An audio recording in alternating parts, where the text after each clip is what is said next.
Караванот ID7 ќе се нуди само во Европа, но добра вест за целиот свет е дека новата батерија од 86 киловат-часови ќе влезе и во понудата на седанот за изведбата Pro и ќе овозможи поминување од 685 километри од полнење до полнење.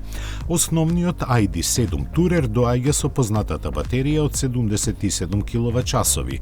Поголемата батерија може да се полни со 200 киловати наместо 175. Тоа значи дека за полнење од 10 до 80% потребни се 28 минути во поевтиниот автомобил и разумни 30 минути во Pro. Лансирањето на моделот започнува со верзијата со единечен електричен мотор од 286 конски сили, што ги движи задните тркала. Подоцна ќе дојде и верзијата со два мотори и погон на сите тркала. Volkswagen вели дека багажникот натоварен до прозорецот има капацитет од 605 литри, што е за 35 повеќе од BMW i5.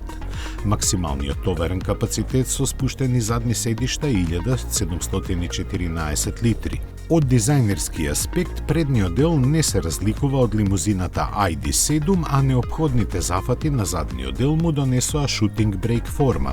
Во внатрешноста го имате истиот мал дигитален пакет инструменти и голем 15-инчен екран на допир на таблет кој лебди на централната конзола. Она што е ново е интеграцијата на ChatGPT, Artificial Intelligence технологија со подобрен гласовен асистент кој може да управува со повеќе карактеристики на автомобилот и да истражува информации на интернет, како и head-up дисплеј кој сега покажува упатства за навигацијата од Apple CarPlay и Android Auto.